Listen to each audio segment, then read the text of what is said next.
Bonsoir à toutes et tous, ravi de vous retrouver pour le Je reste zen de cette semaine. Cette semaine, on continue à être zen avec soi-même en arrêtant les je dois. Milena Piccoli, coach ontologique, je suis également mentor coach, vu que je vais en parler justement dans le papier d'aujourd'hui. Je suis formatrice en programmation neurolinguistique et en hypnose ericksonienne, qui sont des thérapies que j'utilise également en cabinet. Donc pensez à prendre rendez-vous. La première session est offerte, toutes mes données sont dans le descriptif ci-dessous. Puis je me suis formée dans plein d'autres techniques comme le mindfulness pour l'éducation, comme le théâtre thérapeutique, la communication non verbale, la communication non violente. Et j'utilise un petit peu toutes ces connaissances et tout ce que je lis. Je lis également énormément sur le développement personnel en fonction des thèmes qui sont apportés par mes clients ou des thèmes que j'aborde dans mes vidéos. Donc alors aujourd'hui, on va parler de j'arrête avec les je dois. Avant ça, abonnez-vous, abonnez-vous, abonnez-vous, mettez-moi un petit pouce, partagez, commentez et n'hésitez pas à me faire part de vos idées. Si vous avez des sujets de prédilection que vous aimeriez voir traités pendant un épisode de Je reste zen. Donc j'arrête avec les je dois. C'est un exercice que j'ai testé, parce que je les teste tous, et qu'on retrouve d'ailleurs pratiquement dans toutes les techniques d'autodéveloppement. Alors celui-ci, il nous vient de Rosenberg, je suis très dans Marshall Rosenberg en ce moment, et il propose de faire la chose suivante, de faire une liste en fin de journée, et si possible pendant une semaine, parce qu'il y a des activités qu'on ne fait que certains jours de la semaine, de faire une liste de toutes les choses que vous avez fait pendant cette journée, que vous avez fait parce que vous n'aviez pas le choix. Donc toutes ces choses qui ne vous plaisent pas, que vous aimeriez autant ne pas faire, mais vous les faites parce qu'il le faut bien. Parce qu'elle est gentille, Milena, mais si c'est pas moi qui le fais, qui c'est qui va le faire? Et puis, il n'y a pas que des désirs dans la vie, il y a des devoirs. Et bien justement, toutes ces activités-là, qui sont des je dois, en fait j'aimerais autant ne pas le faire, mais je dois le faire, je n'ai pas le choix, vous allez les lister. Et je vous le dis tout de suite que c'est moi, c'est cette petite phrase d'ailleurs dans le bouquin qui m'a forcé, qui m'a donné envie, ça m'a pas forcé, ça m'a donné envie de faire l'exercice qui disait plus la liste sera longue et plus ça veut dire que vous ne profitez pas de la vie. Et je vais vite tester ça, je vais voir si je profite de la vie ou pas. Donc j'ai fait cette petite liste et donc je vous invite de faire cette petite liste sur toutes les activités que vous faites et que vous faites par obligation. En fait, vous n'y prenez absolument aucun plaisir. Et l'objectif, c'est quand même de remplir ces journées d'activités qui nous apportent du plaisir, d'activités que l'on fait comme par jeu, n'est-ce pas? Ce serait quand même plus agréable si on pouvait passer toute la journée à faire des activités qui nous plaisent. Donc vous faites cette liste et en deuxième étape, vous changez le je dois par le je choisis. Donc au lieu de dire je dois faire mon administration, parce que sinon qui c'est qui va la faire, vous mettez je choisis de faire mon administration. Et vous allez voir que déjà la tension va baisser d'un cran. Pourquoi? Parce que comme je l'expliquais la semaine passée, l'être humain n'aime pas les obligations. Il veut avoir le choix, il veut avoir l'autonomie, il veut pouvoir dire oui ou pouvoir dire non. Et avec les je dois, les il faut, je n'ai pas le choix, ben il n'a pas le choix. Donc dès qu'on change et qu'on dit je choisis, déjà, la tension va baisser d'un cran. Maintenant, vous allez me dire, oui, ben je choisis. C'est vrai que la tension a baissé d'un cran, mais enfin, ça continue à pas me plaire, moi, cette activité-là. Donc, une fois que vous avez fait le je choisis, vous allez analyser un petit peu toutes les activités où il y a encore un petit schtroumpf en disant, oui, le je choisis, il sonne faux, là. Parce qu'en fait, je choisis pas beaucoup. C'est vrai que la tension a baissé, mais il est quand même toujours là. Cette petite rébellion, j'ai pas envie de la faire. Et là, vous allez continuer la phrase en disant, je choisis parce que je veux. Donc, je choisis de faire mon administration, j'y arriverai parce que je veux. Donc, voir un petit peu ce qui se cache derrière, ce que vous obtenez grâce à cette activité qui ne vous plaît pas. Et vous allez voir que dans beaucoup de cas, vous allez vous dire, ben, ça va. Le jeu en vaut la chandelle, j'accepte de le faire. Dans certains cas, ça ne va pas être le cas. Donc, je vous donne un exemple. Il se peut que, c'est un exemple que j'avais, qui était d'ailleurs dans le livre, c'était pas tout à fait les mêmes rapports, mais enfin, c'était un exemple qu'on trouvait dans le livre également. C'est que moi, j'ai découvert qu'en fait, cet exercice, je l'ai fait il y a quelques années, quand je travaillais full-time comme mentor coach, donc en formant des coachs. J'ai réalisé qu'en fait, les rapports, les évaluations des élèves, mais ça me pesait, mais je détestais ça.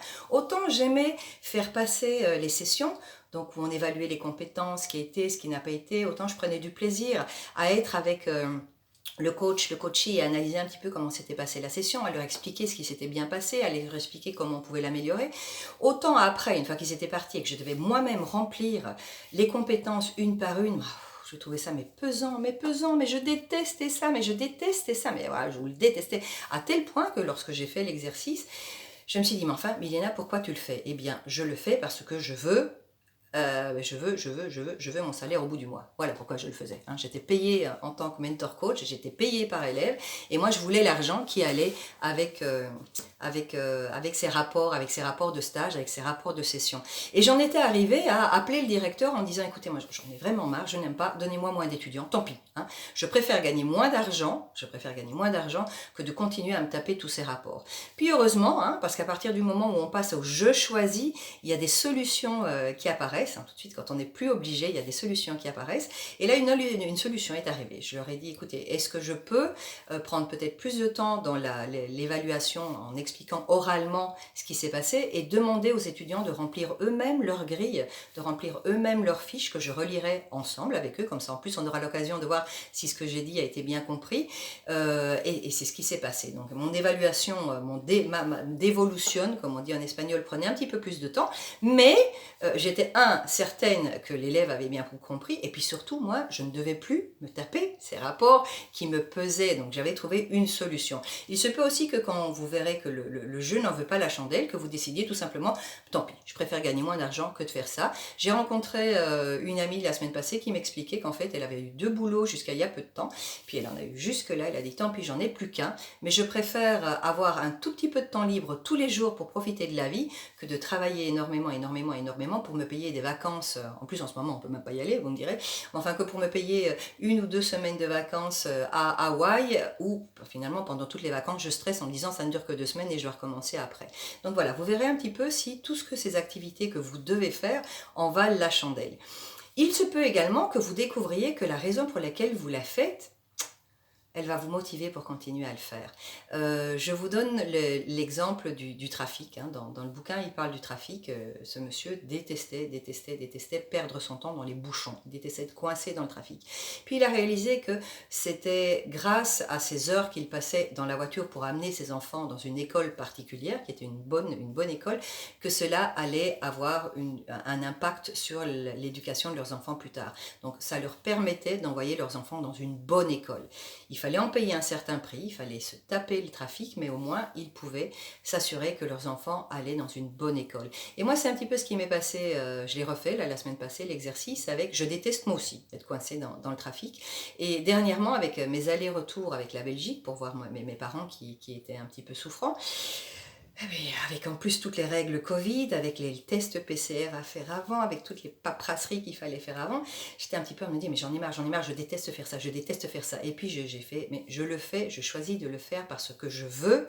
Mais je veux quoi? Je veux toujours d'ailleurs voir mes parents. Donc voilà, je veux voir mes parents, et à partir du moment où je dis, je choisis de faire toutes ces paperasseries, je choisis de rester des heures dans les bouchons pour arriver à Bruxelles, à partir du moment où j'ai décidé que c'était un choix, et que je savais que ce qu'il y avait derrière, c'était une valeur, c'est la valeur familiale, l'importance pour moi de pouvoir être près d'eux, pour une fois que j'habite dans un pays où je peux aller régulièrement les voir.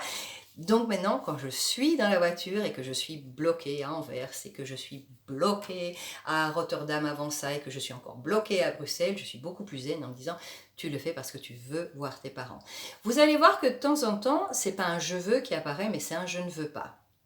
Et tout ça, ça ne compte pas. Si ça apparaît, je choisis de faire ça parce que je ne veux pas être punie, je choisis de faire ça parce que je ne veux pas me taper la honte, je choisis de faire ça parce que je ne veux pas me sentir coupable. Non, il faut vraiment que ce soit un je veux. Je choisis de faire ça parce que je veux. Et au moins, vous seriez très consciente de la raison pour laquelle vous le faites, et vous verrez si la valeur que vous obtenez en faisant cette activité qui ne vous plaît pas en vaut la peine. Et si elle en vaut la peine, parfait, vous y allez. Et si elle n'en vaut pas la peine, soit de vous laisser tomber, soit de vous essayer de trouver une alternative. D'accord? Bon, j'arrête avec ça pour cette semaine. On se retrouve un autre vendredi pour un prochain épisode. Abonnez-vous, prenez rendez-vous.